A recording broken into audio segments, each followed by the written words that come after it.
Bien le bonjour, j'espère que vous allez bien. Aujourd'hui, j'aimerais vous parler de cote. Oui, d'avoir la cote. Je ne parle pas de la cote relationnelle, je ne parle pas d'un autre genre de cote, bien entendu, même si ça peut être important des fois, mais je parle plutôt de ton crédit, de ta cote de crédit, ta capacité d'emprunt, ta possibilité d'emprunt. Mais avant, je vais prendre un petit verre, cul-sec comme on dit, un beau cadeau que j'ai eu pour service rendu. Si vous n'y avez jamais goûté, goûtez-y, ça vaut la peine. C'est meilleur en drink, mais bon. OK, ce n'est pas le sujet de la conversation aujourd'hui. Donc, on part pour de vrai avec tout ça. Donc, connais-tu ta cote? Ta cote est reliée à ton dossier de crédit chez Equifax ou chez TransUnion. Donc, c'est quoi un dossier de crédit? En fait, c'est l'image de ton profil financier, de ton profil personnel. C'est là-dessus qu'on va se baser pour dire est-ce que je peux lui prêter de l'argent ou pas et à quel taux selon le cas. À quoi et à qui ça sert? Bien, ça permet d'établir ta capacité d'emprunt ou à ta capacité à rembourser. Donc, ça sert à tout le monde, mais ça sert surtout aux banques, aux propriétaires, aux prêteurs, tous les types de prêteurs, ainsi que les propriétaires, ainsi que les magasins où on achète, acheter maintenant, payer plus tard, pour les marges de crédit, prêt auto, etc. À ton insu, oui, à ton insu, tu as un dossier de crédit. Il y a des gens qui sont très avancés dans la vie qui n'ont jamais été conscients qu'il y avait un dossier de crédit. OK? Oui. Donc, du moment que tu fais un emprunt, du moment que tu fais une demande de carte de crédit, du moment que tu fais une demande dans ce sens-là, que ce soit pour un auto, un prêt personnel, autre, tu as, un dossier qui est ouvert chez Equifax ou chez TransUnion au Canada. Quelles sont les institutions officielles au Canada? Je viens de les dire. OK? En fait, ça coûte de l'argent pour avoir l'information. OK? Mais une fois par année, Equifax et TransUnion permettent de mettre à jour le dossier, si on veut, et d'avoir la cote gratuitement. Sinon, c'est environ 20 par mois pour l'abonnement. Mais il y a des petits trucs. Premièrement, si tu as un beau sourire, des fois, ça passe allô, comment ça va? Puis des fois, on va dire, OK, je n'ai pas le droit de te donner ta cote, mais je vais t'en dire quand même. Fait que si vous allez à la caisse, à la banque, vous faites un emprunt quelconque, même un propriétaire va vérifier votre cote avant de vous louer un logement, généralement. Bien, vous pouvez toujours demander, c'est quoi ma cote? As-tu une idée? Parce que je ne sais pas comment aller la chercher. OK, ça marche. Avec un petit sourire, ça passe toujours. Oui, je sais, je suis têteux des fois. Ensuite, une autre façon de le savoir, OK, donc les compagnies en fait, les, euh, les bureaux de crédit, il y en a deux au Canada principaux, mais il y a aussi Borrowell, il y a Crédit Karma, Mogo, Experian aux États-Unis. Il y en a plusieurs dans le Canada anglais et aussi aux États-Unis et dans les pays d'Europe, bien entendu. Okay? Bon, je ne rentrerai pas dans cet aspect-là. OK? Malheureusement, les autres qui ne sont pas Equifax ou TransUnion, c'est en anglais. Donc, si vous parlez anglais, ce n'est pas un problème. Si vous connaissez l'anglais, ce n'est pas un problème. Moi, je me suis abonné dernièrement à Borrowell parce qu'ils se servent des mêmes codes, des mêmes informations qu'Equifax et c'est entièrement gratuit. Donc, je n'ai pas besoin de payer pour ça. Je vais vous en reparler tantôt. Euh, Tu peux le savoir par ton institution. Donc, si tu as vraiment besoin de savoir ta cote avant de faire une demande d'emprunt, tu peux toujours demander à ton institution. Souvent, ils ne te le diront pas, mais des fois, ils vont te dire. Il y a toujours un petit moyen de le savoir. Sinon, une fois par année, tu peux faire la demande aux deux institutions principales au Canada. Mais comme je viens de mentionner, si tu t'inscris à Borrowell, tu vas le savoir tout de suite. Et la cote chez Borrowell est vraiment basée sur l'information d'Equifax qui est plus précise, on va dire, que TransUnion dans ce sens-là. C'est quoi une cote de crédit parfaite ou vraiment mauvaise, si on veut? Une cote de crédit parfaite, c'est 900. Ça va varier entre 300 et 900. Donc, si tu as 900, R1, c'est parfait, tout est beau. Si tu as 300, si en fait, si tu as entre 600 et 300, c'est pas bon à mauvais. Ça veut dire que tu as fait faillite, tu as fait un dépôt consommateur et bon, tu as fait différentes choses. OK? Donc, ça peut prendre un certain temps avant que ta cote se replace. Si ta cote n'est pas bonne, donc en bas de 700, normalement 700, c'est vraiment 700, 750, c'est pas mal la norme de la majorité des Canadiens. Tu peux emprunter et tu vas avoir les meilleurs taux d'intérêt. Si ta cote est en bas de 700, généralement, tu peux quand même emprunter, mais ton taux d'intérêt, ton taux d'emprunt va être plus haut. C'est un peu stupide parce que si ta cote est basse parce que ça ne va pas, on va te charger plus cher d'intérêt. Donc, ça va te coûter plus cher au bout du compte ou tu vas payer plus longtemps. Mais ça, c'est une autre histoire. OK? Sinon, ben, peu importe la situation, il n'y a rien de définitif dans la vie. Tant qu'on vit, tant qu'on respire, tout peut changer du jour au lendemain, d'un moment à l'autre. OK? Donc, il n'y a pas de problème avec ça. Donc, dans le cas des citoyens canadiens, c'est Equifax ou TransUnion. Comment ça fonctionne? J'ai mis un petit tableau ici des codes principales que j'ai pris sur les sites officiels, bien entendu. Donc, on part de 300. OK? On voit un peu la majorité de la population canadienne, où est-ce qu'elle se situe en général. La majorité des Canadiens vont se situer ici à 700, 750, 57 à peu près en moyenne. OK? Comment est-ce que les banques, les prêteurs, les institutions, ça peut être les propriétaires aussi, ça peut être différents organismes vont vérifier. Ça va être par rapport à ton ratio d'endettement. Beaucoup de gens ne savent pas que ça existe, le ratio d'endettement. Et s'il dépasse 30 c'est plus difficile souvent d'emprunter. Le ratio d'endettement est simple à calculer. Tu prends tout ce que tu dois, ce que tu payes, en fait, ce que ça te coûte, et tu divises par les revenus que tu as. Tout l'argent, ben en fait, toutes tes dépenses, toutes tes choses, c'est ce qui est déclaré au gouvernement dans les banques. C'est sûr que si tu dois de l'argent à quelqu'un, si autre chose, mais que ce n'est pas nécessairement déclaré dans une banque, dans une caisse, une institution, que personne n'est au courant, ça ne rentrera pas dans le ratio d'endettement parce que personne n'est au courant. Mais du moment que c'est vérifiable par une banque ou une entité quelconque, ça va rentrer dans le ratio d'endettement. Donc, c'est le cumul de tes dépenses ou de tes dettes divisé par le cumul de tes revenus. Ça va donner un ratio. Ce ratio-là, ici, il est très haut, 58 Quelqu'un qui a un ratio de 58 pourrait toujours emprunter. C'est ce qu'on voit souvent dans des garages sur le bord de la route qui dit troisième chance au crédit pour acheter un auto ou des choses comme ça. OK? Mais ça va vous coûter cher au bout du compte. Très, très cher. Beaucoup plus cher. OK? Donc, il faut le maintenir à 30 ou en bas de 30 idéalement. Sur les sites officiels, j'ai aussi pris les tableaux. OK? Donc, ça explique un peu comment ça fonctionne. La cote R avec les cartes de crédit, le crédit renouvelable. Donc, une carte de crédit, selon ta limite de crédit, tu peux l'utiliser tant que tu veux, tant que tu ne dépasses pas ta limite de crédit. Beaucoup de gens vont utiliser leur carte de crédit, tout payer avec la carte de crédit parce qu'il y a des points, il y a des cadeaux, il y a des versements en argent. Comme moi, si je prends ma Amex, ma American Express, je paye presque tout avec American Express parce que j'ai 3 de remise en argent. Ça veut dire que quand le compte rentre, ben, je le claire, bien entendu, il faut le clairer. Il ne faut pas faire les paiements minimums, sinon, ne faites pas ça, ça ne sert à rien. Mais j'ai toujours à un moment donné, bon, 50, 60 pièces, 100 pièces, 20 pièces, et là, ça, c'est appliqué à ce que je dois sur ma carte. Ça, c'est rentable et ça permet de construire ou de maintenir, si on veut, le crédit, le niveau de crédit dans ce sens-là. Okay? Donc, c'est une bonne chose à faire si ce que tu t'as mis sur la carte dans le mois est éclairé au complet. Si vous faites seulement les paiements minimums ou une partie des paiements, ne faites pas ça, ce n'est pas une bonne idée, même si vous avez des points voyage, tout ça, parce que les intérêts, maintenant, c'est 5 là, depuis juillet, je pense. C'est 5 de ce que vous devez. Fait que ça va quand même assez vite et la majorité des cartes sont à 20 Donc, ne faites pas ça selon le cas. OK? Vous avez les crédits à tempérament pour les prêts automobiles. Donc, crédit à tempérament, c'est il y a une date de début et il y a une date de fin quand ça se termine, comme un prêt auto ou certains prêts personnels. Vous avez crédit ouvert, marge de crédit que vous pouvez rembourser quand vous voulez, tant qu'à chaque mois ou à une certaine fréquence, vous faites un paiement, peu importe le paiement jusqu'à un certain point, et hypothécaire, bien entendu, qui se termine à un moment donné, mais qui est aussi renouvelable. Donc, on peut prendre 20, 25 ans, 30 ans pour du commercial pour payer, mais c'est renouvelable aux 5 ans généralement. OK? C'est une game à part, si on veut. OK?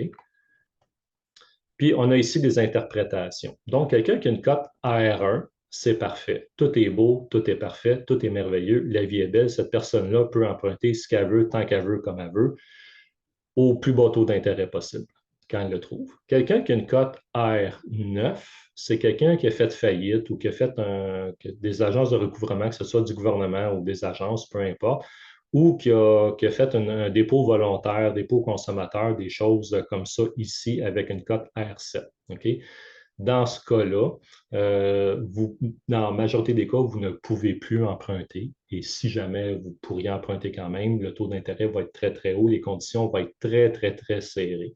Donc, l'idéal, c'est de toujours de rester idéalement dans du R1, idéalement. Euh, Si je regarde, moi, dans mon compte de banque, je vais chercher ma cote parce que vu qu'il y a eu des fraudes dans les comptes de caisse et les comptes de banque, ben, les institutions ont décidé de donner gratuitement la cote. Donc, on a accès gratuitement à notre cote en tout temps. Donc, si je regarde, moi, ma cote au niveau de TransUnion, j'étais à 765. Je vais vous avouer que quand j'ai vu ça, j'ai dit non, il y a quelque chose qui ne marche pas, c'est pas possible, ça se peut pas. Il y a quelque chose qui ne marche pas. J'ai pas assez proche appeler la caisse, mais après ça, je suis allé voir chez Equifax. Donc, pour ne pas payer, je suis passé, excusez-moi, pour ne pas payer, ben, je suis passé par Borrowell, OK, qui donne les mêmes informations qu'Equifax, mais les informations sont beaucoup moins détaillées. Donc, Equifax, c'est vraiment complet, c'est toute votre vie, votre dossier et tout ce qui est information très, très privée. OK? Borrowell va donner seulement le principal et nécessaire, adresse, numéro de téléphone, les derniers jobs, puis les comptes de crédit courants, si on veut, ou les comptes courants. OK? Donc, au niveau d'Equifax, ma cote, elle a la cote normale 842. OK? Donc, c'est très bien. Le maximum, c'est 900. J'aurais pu avoir 900 si telle chose n'était pas arrivée dans le passé, mais c'est arrivé malheureusement. Bon, mais si vous avez une cote entre 700 et 800 ou 850, c'est parfait. Vous pouvez demander les emprunts que vous voulez. Ça va être accordé rubis sur ongle, ça va être direct, vous allez l'avoir tout de suite. C'est clair. OK? Pourquoi est-ce qu'il y a une différence entre les deux cotes? Vous pouvez aller voir le site que j'ai mis ici. C'est un algorithme qui fait les calculs de la façon que c'est calculé. Un peu comme les médias sociaux, les algorithmes vont calculer d'une certaine façon les tendances, tout ça. C'est un petit peu le même principe. Et sinon, ici sur Hard Bacon, c'est tout expliqué en détail si ça vous intéresse de savoir. OK? Il peut y avoir, par contre, une différence entre les deux. On va dire que si j'étais à 400, puis ici j'étais à 700, là, il y a un problème. La marge, une marge d'à peu près 100, ça peut aller. Entre 50 et 100, ça peut aller. Mais si ça dépasse ça, il y a peut-être quelque chose qui ne va pas. Donc là, il faut appeler, il faut aller vérifier. Moi, je me suis fait frauder mon compte il y a 3 ans, 3, 4 ans à peu près. Il y a un Michel Berthiaume à Ottawa qui a ouvert un compte de crédit d'un magasin. Donc, j'étais à 23-24 d'intérêt avec cette carte de crédit-là. Je ne savais pas si c'était pas moi le Michel Bertillon. Puis, à un moment donné, je reçois un avis comme quoi que ma cote était baissée à 600. Ça se peut pas, ça ne marche pas. Fait que, bon, j'ai fait les démarches. Ça a pris 1 an et demi avant que ça se règle vraiment. Ça a été des démarches. Mais ce que je retiens de tout ça, c'est toujours garder les informations à jour, vérifier régulièrement le dossier de crédit.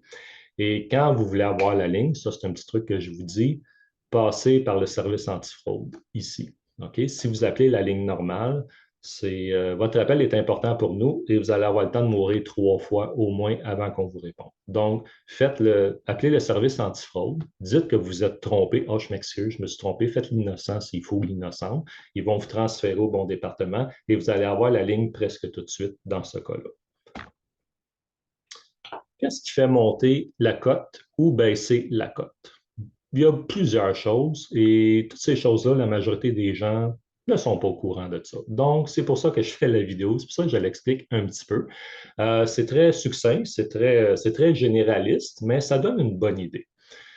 Payer toujours à temps. Donc, la première chose, c'est de payer toujours à temps. Bon, il y en a qui vont dire qu'il faut toujours tout payer cash. Oui, c'est vrai. Non, c'est pas vrai. Parce que si tu payes toujours cash, tu ne peux pas prouver, montrer que tu as un bon crédit.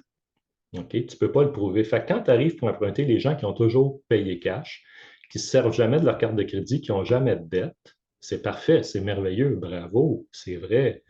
Mais d'un point de vue bureau de crédit, c'est pas bon parce que la personne n'a pas prouvé qu'elle était habilitée à emprunter, à payer ses dettes, à faire ça. Donc, la personne qui n'a pas de dette, qui a toujours tout payé cash, rubis sur ongle, ça se peut qu'elle ait plus de difficultés à emprunter qu'une personne même qui a eu des dettes et qui utilise ses cartes de crédit parce que son crédit n'est pas établi. C'est plate, c'est vrai, mais c'est le système. On est dans un système capitaliste, n'oubliez pas. Et qui dit capitalisme, ça veut dire qu'on passe l'argent au détriment des gens. C'est ça que ça veut dire, mais on est dans ce système-là. Ne dépassez pas environ 35 de votre capacité d'emprunt sur la carte de crédit. Donc, si vous avez une limite de 5 000 ben, ne dépassez pas 2 000 autant que possible. Essayez de ne pas dépasser. OK? Donc, comme ça montre que vous gérez votre argent, vous gérez votre crédit.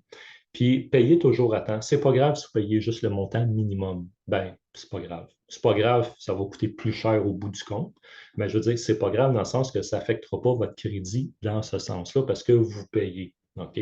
C'est juste, vous allez payer plus longtemps, plus cher. C'est juste ça. L'article que vous avez acheté 100$, au bout du compte, va vous coûter 250, 300. C'est ce qui va arriver tout simplement. OK? Mais ça ne touchera pas à votre crédit nécessairement. Mais vous montrez que vous avez l'habilité de gérer de l'argent, de gérer du crédit et vous payez à temps. Ça, c'est très, très bon dans ce sens-là, dans le système dans lequel on est. Limitez vos demandes de carte de crédit. OK? À chaque fois que vous faites une demande, même pour le fun, vous perdez des points. Il y a entre 1 et 5 points, là, tout dépendant, je ne les connais pas tous par cœur, qui vont être perdus. OK? Dans le sens que là, vous avez fait une demande. Fait que comme moi, ma cote était à 840 quelque chose, ben là, je pourrais tomber à 800, on va dire 842, je pourrais tomber à 840. OK? Ou 839. C'est pas grave. On s'en fout à la limite, mais ça peut avoir un effet domino à un moment donné, surtout si vous prévoyez emprunter pour l'achat d'une maison, un chalet, un auto ou un prêt personnel, peu importe, ou faire une demande de marge de crédit. OK? Donc, il faut faire attention à ça. Fait que limitez vos demandes. Quand vous cherchez un logement, les gens qui se cherchent les logements, c'est sûr que les propriétaires vont aller vérifier votre code de crédit, ont le droit de le faire. Mais à chaque fois qu'un propriétaire vérifie votre code de crédit, c'est 1 ou 2 points qui se perdent avec le temps. On les récupère très vite. En 3 mois, c'est récupéré. Mais c'est une réalité quand même.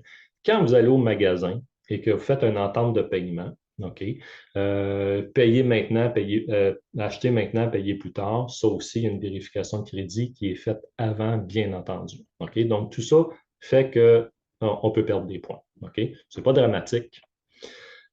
Gardez vos anciens comptes ouverts même s'ils sont inactifs. OK? Moi, j'en ai fermé beaucoup parce que j'aime ça faire le ménage puis j'aime pas ça les affaires qui traînent. Mais certains comptes que j'ai gardés ouverts parce que ça montre une aptitude à gérer l'argent, une aptitude à gérer le crédit. Donc, quand j'ai besoin d'argent ou si j'en ai besoin, ou si je vais emprunter pour un projet, il n'y en a pas de problème dans ce sens-là. Faites baisser vos limites de crédit. Tu seras moins à risque, 5 point remise. Bon, si votre limite de crédit est 20, 30, 40 000, 50 000 sur votre carte de crédit, c'est correct, c'est parfait. Vous pouvez vous acheter même un char avec ta carte de crédit. Il va te coûter cher, mais tu peux t'acheter un char avec ta carte de crédit si tu veux. Je connais des gens qui ont fait ça. Faites pas ça, c'est une erreur.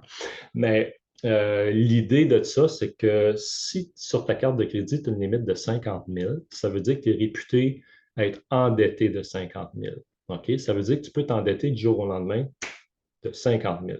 C'est très, très dangereux au niveau du bureau de crédit. Donc, si vous n'avez pas besoin de 40, 30, 50 000 ou 60 000 sur votre carte de crédit, baissez-la, ramenez ça à 20 000, 10 000, 5 000 selon ce que vous avez besoin. C'est sûr que si tu planifies partir en voyage, baisse pas ça à 5 000, laisse ça à 10, 15, 20 000 selon le cas pour être sûr que pendant que tu es en voyage, il n'y aura pas de problème. OK? Et vous savez, les compagnies de crédit, on peut leur parler, tu sais, on appelle. Ça fait vieux, je sais, ça fait années 80. C'est ça que mes étudiants me disent, monsieur, il dit, ça paraît que vous êtes plus vieux parce que vous faites ça de même. Bon, c'est correct. Mais on peut appeler les compagnies de crédit puis dire, écoute, Monsieur Mastercard, Madame Visa ou Monsieur Visa, Madame American Express, voici, je planifie faire ça, ça, ça, ça. Tu peux-tu m'arranger ça, s'il te plaît? Ça fait 20, 30 ans que je suis client avec toi. Tu peux-tu m'arranger ça, s'il te plaît? Je suis un client fidèle. Souvent, ils vont dire oui. Il faut juste leur parler. Ils sont parlables, ces gens-là. Ils sont même très, très, très parlables. N'oubliez pas le petit sourire. OK? Donc, voici, ça, c'est une façon de faire, OK, pour soit aider à monter votre cote ou la maintenir ou éviter qu'elle baisse. Comment rétablir ta cote? Si jamais ta cote a vraiment baissé en bas de 600, tant que tu es à 700, entre 700 et 900, je te dirais, il n'y a pas de problème, casse-toi pas la tête. Si tu baisses en bas de 700, tu peux peut-être commencer à te casser la tête si tu as besoin d'emprunter. C'est sûr que si tu n'as pas besoin d'emprunter, ce n'est pas vraiment grave. Mais si tu as besoin, OK, j'ai mis le lien ici. En fait, le site dette.ca est très, très complet. OK, il est super ce site-là. Il est neutre. Donc, c'est un site qu'on peut faire confiance pour l'information. OK, ce n'est pas un site de banque, de caisse ou d'institution quelconque qui prêche pour leur paroisse. OK, dans ce sens-là. Donc, des trucs pour faire baisser aussi ton ratio d'endettement. Si ton ratio dépasse 30 il faut le ramener à 30 ou moins, idéalement, si c'est possible. Donc, l'idée, c'est de faire un budget. Ce n'est pas le budget qui est le maître, c'est toi qui es le maître. Ton budget, c'est un outil pour t'aider à rester le maître de tes finances. Pas le contraire. Ce n'est pas l'argent qui est censé être ton maître, c'est toi qui es censé être le maître de ton argent. OK? Je sais que dans la vie, il arrive des coups durs, il arrive plein de choses, puis à un moment donné, c'est l'argent qui devient ton maître, et l'argent est un très mauvais maître. OK? Donc, essayez tant bien que mal de redevenir le maître de votre argent et de votre budget dans la mesure du possible et le plus rapidement possible. Effectuez les paiements complets à temps de vos dettes. Payez au complet, payez le montant minimum, payez entre les deux, peu importe, mais payez à temps, c'est le temps qui est important. Ce n'est pas le montant qui fait la différence tant que ça, c'est vraiment le temps. OK? Utilisez une portion de votre limite de crédit, donc essayez de ne pas dépasser 35 si votre limite est 10 000 sur votre carte. Faites pas une transaction qui va amener votre carte à 10 500 ou à 11 000. Ça va baisser. OK? Ça va vraiment baisser. OK? Si vous avez besoin de faire une transaction qui va dépasser votre limite, appelez l'institution, appelez Visa, Mastercard, Amex, peu importe, appelez-les, dites-leur, écoutez, j'ai une situation, ça, pouvez-vous? Et souvent, ils sont très ouverts à vous aider. Surtout si vous êtes nouveau client ou si ça fait longtemps que vous êtes client, ils veulent vous garder. OK? Donc, ils vont être enclins à vous aider. Ils vont rentrer ça dans le dossier. OK? Je ne rentrerai pas dans les détails, mais ils sont très parlants. OK? Maintenez vos vieux comptes ouverts. Bon, j'en ai parlé tantôt. Disposez d'une carte de crédit. Très important. On dit souvent aux jeunes, ah, la carte de crédit, c'est un fléau, c'est dangereux, c'est mal, c'est péché pour les religieux, puis ci, puis ça. C'est pas vrai. OK? C'est pas vrai. C'est des niaiseries. Oui, c'est dangereux une carte de crédit. Un couteau aussi, c'est dangereux. Un marteau aussi, c'est bien dangereux. Ça dépend de ce qu'on fait avec. Carte de crédit, oui, c'est dangereux, mais en même temps, c'est très merveilleux. Ça dépend de ce qu'on fait avec. Carte de crédit, si tu l'utilises bien, sagement, elle va devenir ton ami. Elle va devenir ton ou ta meilleure amie à la limite. OK? C'est juste de savoir l'utiliser à bon escient. Ça va te permettre de bien construire ton crédit. Et quand tu auras besoin d'emprunter pour un projet, une business, n'importe quoi, l'institution prêteuse va te dire oui avec un beau sourire. OK?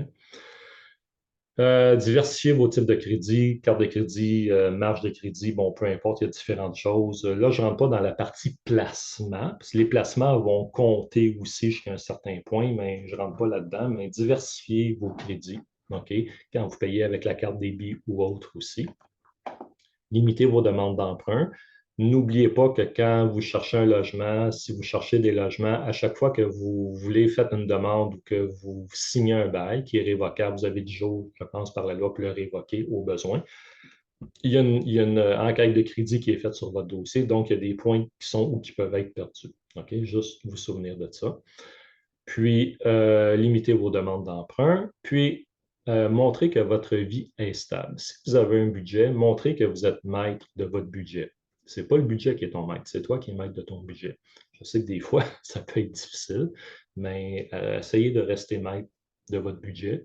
Et pour les compagnies de crédit, ça compte. Comme je dis, si tu n'as pas besoin d'emprunter, à la limite, on s'en fout. Qui est quoi payer en premier? Si vraiment tu es très endetté, tu es obligé de faire faillite, un dépôt consommateur ou n'importe quoi, comment ça marche? Les Canadiens sont endettés chaque Canadien, je pense que c'est 80 des Canadiens ou 75 des Canadiens sont endettés de 1,84 par tranche de 1 dollar. Le taux d'endettement au Canada a beaucoup, beaucoup, beaucoup, beaucoup monté. C'est une des raisons pourquoi que la Banque du Canada va monter les taux d'intérêt, le taux directeur d'intérêt, pour amener les gens à moins dépenser. Je suis d'accord. D'un côté, je ne suis vraiment pas d'accord avec ça. Je trouve que c'est le marché à l'envers. Mais ça, c'est une autre histoire. On ne rentre pas là-dedans. Moi, il me semble que je ferais d'autres choses, mais qui je suis pour parler de ça? Donc, si tu dois de l'argent à Shylock, OK, il faut que tu le payes en premier, genre le parrain. OK? Et ça ne paraît pas, mais il y a beaucoup de gens qui sont pris avec des Shylock. OK? Euh, ouais, OK, non, je ne rentrerai pas là-dedans. Donc, les Shylock, souvent, vont vous charger 60 d'intérêt et plus. N'importe quelle institution légale au Canada, même le gouvernement du Québec, du Canada, peut vous charger jusqu'à 59 d'intérêt légalement parlant, carte de crédit, une institution de crédit, n'importe quoi. Du moment que vous tombez à 60-61 ça devient usuraire. Ça devient un taux usuraire, donc Shylockisme. Okay? Donc, si vous devez de l'argent à quelqu'un comme ça, faites vos prières. Même si vous n'êtes pas croyant, faites vos prières. Ça va probablement marcher quand même. Okay? Mais sérieusement, c'est mieux de payer ces gens-là en premier, ou essayer, en tout cas, essayez de faire quelque chose. Okay? S'il n'y a pas ce problème-là dans votre vie, tant mieux. Puis, allez ici au taux le plus élevé. Donc, si vous avez des cartes, ce n'est pas la carte qui a le plus gros montant qu'il faut clairer en premier, c'est celle qui coûte le plus cher en intérêt. La maison, c'est toujours en dernier. Un prêt hypothécaire, généralement, c'est toujours celui qui coûte le moins cher en intérêt. Okay? Même si le montant est plus gros, on s'en fout. Okay? Donc, c'est la carte qui va coûter plus cher en intérêt qu'il faut clairer en premier. S'il y en a plusieurs, des fois, il faut jouer. Tu sais, on va dire que tu as 1000$ sur Visa, puis tu as 10 000 sur Mastercard, puis ta Visa ton taux d'intérêt sur Visa est plus bas que sur Mastercard, ben, tu peux quand même clairer ta Visa tout de suite si tu peux. Parce que ce 1000$ de différence que tu as clairé, au lieu de le remettre sur ta Visa, ben, tu vas pouvoir le mettre sur Mastercard qui coûte plus cher d'intérêt. Là, il faut jouer. Il faut soit consulter quelqu'un qui connaît le domaine, OK, soit s'informer, soit se servir de notre tête, un des deux. Il y en a malheureusement qui ne se servent pas beaucoup de leur tête. Il y en a qui s'en servent. Ça dépend des gens. De voir, OK, j'ai ça, j'ai ça, j'ai ça. Je claire tous les petits montants, même s'ils sont moins chers en intérêt, parce que tous ces petits montants-là, dans le fond, je les récupère, puis je vais pouvoir donner les plus gros montants sur ce qui me coûte plus cher d'intérêt. Là, ça devient variable. Ça devient peut-être une consultation à la limite. OK, au besoin. Fait que tout ce qui est carte de crédit, marge de crédit, tout ça, clairez ça en premier. Après ça, les prêts auto qui sont en 7,5, 9, 10 là, maintenant. Clairer ça ensuite. Ensuite, ben, hypothèque selon le cas. Okay? Encore là, une hypothèque, ça dépend.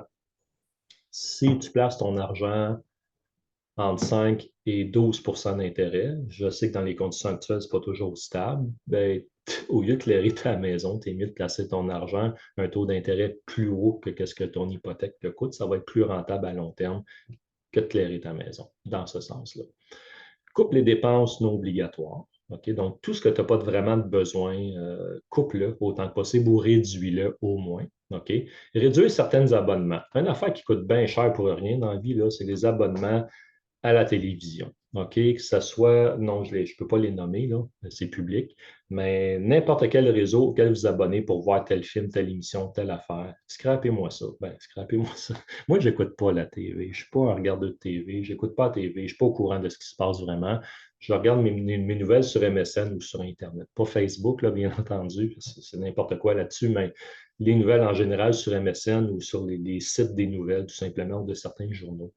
Mais pour ceux qui sont des regardeurs de TV, qui aiment passer du temps, c'est pas péjoratif ce que je dis là, c'est juste que si vous aimez ça passer beaucoup de temps devant une TV, bien peut-être réduisez certains abonnements, je pourrais dire, qui sont peut-être pas absolument nécessaires. Il y a plein de trucs aussi sur Internet avec des VPN aussi pour accéder à du contenu. OK? Je ne peux pas dire ça publiquement, même si je viens de le dire, mais si vous connaissez quelqu'un qui connaît ça, ben, cette personne-là peut peut-être vous arranger ça. OK? Je dis ça de même. Euh, Revoir certaines primes d'assurance. Les gens, moi, j'en reviens pas quand je rencontre les gens, les sommes astronomiques, épouvantables, dégueulasses qu'ils payent en assurance pour rien. C'est juste pas croyable. C'est un attrape-nigo de fou, de malade, les astis d'assurance. Pourtant, c'est nécessaire dans bien des cas. Donc, rencontrer quelqu'un qui connaît le domaine, euh, puis essayer de revoir toutes vos assurances, assurance vie, assurance de ça, assurance de ça, parce que souvent, il y a beaucoup d'argent ici qui peut être récupéré, qui sont payés pour rien, puis qui peuvent être récupérés. OK? Faites monter le déductible de votre assurance habitation ou auto. Vous savez que quand vous payez votre assurance pour votre auto, vos autos, habitation, le déductible, souvent, il est 500 là. Donc, s'il arrive quelque chose, ça va vous coûter, on va dire, 500, 600 ou 700 de votre poche avant que l'assurance paye.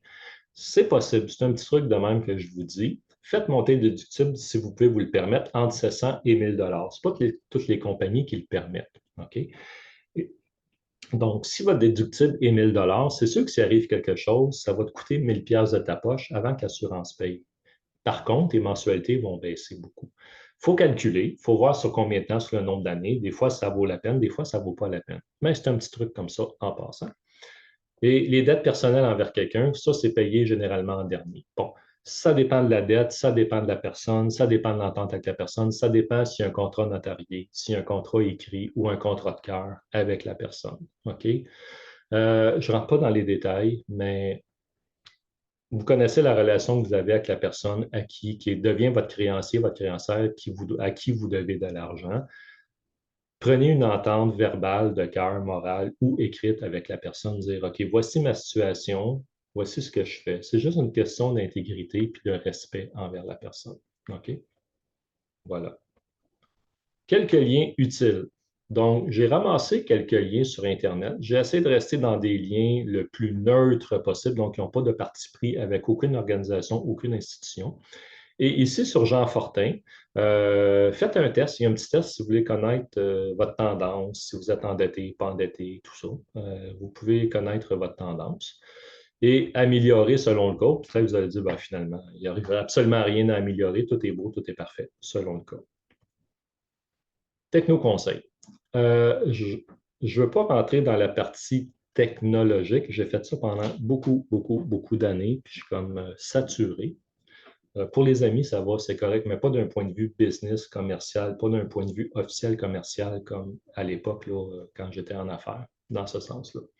Par contre, c'est des très bons trucs. OK? Donc, on sait que tout se fait avec l'ordinateur maintenant, que ce soit l'impôt, que ce soit quand vous payez vos comptes, vous gérez vos comptes, les affaires avec le gouvernement, la Société d'assurance automobile du Québec, n'importe quelle transaction que vous faites, Amazon, n'importe quoi, beaucoup se fait maintenant par Internet. Tous les changements peuvent se faire par Internet. Augmentation des limites de crédit, augmentation de votre capacité au guichet automatique, n'importe quoi selon l'institution financière, tout peut se faire maintenant par Internet. Okay? Le X, c'est que beaucoup de gens ne savent comment le faire, mais n'ont pas d'idée de sécurité, si on veut, dans ce sens-là. N'ont pas cette conscience-là, et c'est bien normal, bien entendu. Okay? Quand on est dans le domaine, on sait. Quand on n'est pas dans le domaine, on ne peut pas le savoir. C'est tout à fait normal. OK? Mais si tu utilises un ordinateur de bureau, donc tu as un ordi à la maison, c'est ton ordi à toi, il ne se déplace pas, il reste toujours là. OK? Si tu es tout seul à l'utiliser, puis en plus que tu as un mot de passe sur ton compte, donc tu allumes ton ordi, puis il faut que tu rentres ton mot de passe, tu peux te permettre, souvent ton navigateur Internet, souvent qui va être Chrome, Firefox ou autre, va te permettre d'enregistrer tes mots de passe. OK? C'est vraiment pratique parce que tu n'as pas besoin de le rentrer à chaque fois. Moi, c'est ça que je fais. OK? Moi, mes mots de passe sont tous rentrés, ils sont tous dans un fichier, puis je gère au fur et à mesure. Bon. C'est moins de trouble pour moi. Dans ce sens-là, bien, tu peux laisser le navigateur enregistrer tes mots de passe si tu sais ce que tu fais. OK? Si par contre, vous êtes plusieurs à utiliser le même ordinateur, surtout s'il n'y a pas de mot de passe sur le compte, surtout si ton compte est admin, ben là, c'est plus délicat. Tu es mieux, quand le navigateur te propose d'enregistrer tes paramètres ou ton mot de passe, tu es mieux de dire non, puis de le rentrer à chaque fois. De le mémoriser, c'est toujours mieux de le mémoriser. C'est sûr que des mots de passe, à un moment donné, là, on en vomit tellement qu'il y en a. Mais si tu peux le mémoriser ou le garder dans un document à quelque part qui ne s'appelle pas mot de passe.doc, de préférence ou docx ou .pdf ou .txt, n'appelez pas votre document mot de passe, s'il vous plaît. Ne faites pas ça. Si vous savez le nombre de fois que j'ai vu ça. Si vous saviez tout ce que j'ai vu. Bon. Mais c'est ça. Donc, ne faites pas ça. Donnez un nom qui n'a pas rapport. Sauvegardez-le à quelque part où vous seul le savez. Et si vous préférez l'imprimer, vous l'imprimez. Vous le mettez dans une enveloppe cachetée et vous mettez l'enveloppe dans un coffre anti-feu ou caché à quelque part chez vous. OK? Comme ça, ben, vous avez deux moyens. Si la technologie ne fonctionne pas, vous avez toujours le moyen papier-crayon qui fonctionnera toujours, qui ne vous laissera jamais tomber. OK? Donc, ça pour ça. Si tu utilises un laptop, donc un ordinateur portable, une tablette ou n'importe quel appareil qui n'est pas fixe, c'est préférable de jamais enregistrer tes mots de passe dans le navigateur. OK? Parce que tu peux te faire voler ton appareil, il peut arriver n'importe quoi. Quelqu'un peut regarder par-dessus ton épaule. Si vous saviez comment c'est facile à hacker des comptes. Si vous saviez. Si vous saviez.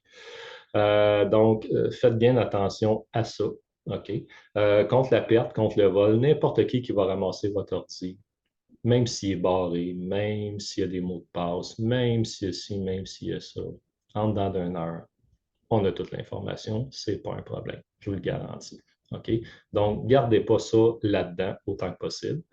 Si vous allez dans des endroits où on vous offre l'Internet gratuitement, OK, ou dans des cafés, n'importe où, île sans fil, là, peu importe, ne faites pas aucune transaction à partir d'un Wi-Fi gratuit parce que les gens, l'institution, les personnes, le restaurant, le propriétaire qui gère le Wi-Fi, tu ne sais pas qu'est-ce qu'il y a dans le serveur, tu ne sais pas qu'est-ce qu'il ramasse. OK? Et c'est très facile avec certains logiciels de savoir ce qui se passe dans le fil ou dans le sans-fil. OK? Nous, à l'école, on s'amuse à hacker des réseaux sans fil, on s'amuse à faire plein d'affaires finalement. Puis, c'est vraiment facile. Des mots de passe, c'est vraiment facile. OK? Donc, faites attention à ça. C'est vraiment une éducation. Donc, quand vous travaillez, vous faites des transactions avec l'ordinateur, assurez-vous que vous êtes seul, que personne ne vous voit. Puis, assurez-vous que vos mots de passe sont vraiment bien sécurisés, puis que vous êtes le ou la seule à faire la transaction. OK? J'ai mis un lien de toute façon ici qui peut aider un peu pour les mesures de sécurité. Et voilà. J'espère que cette petite vidéo a pu aider, informer ou autre. Et là-dessus, bien, je vous dis à la prochaine.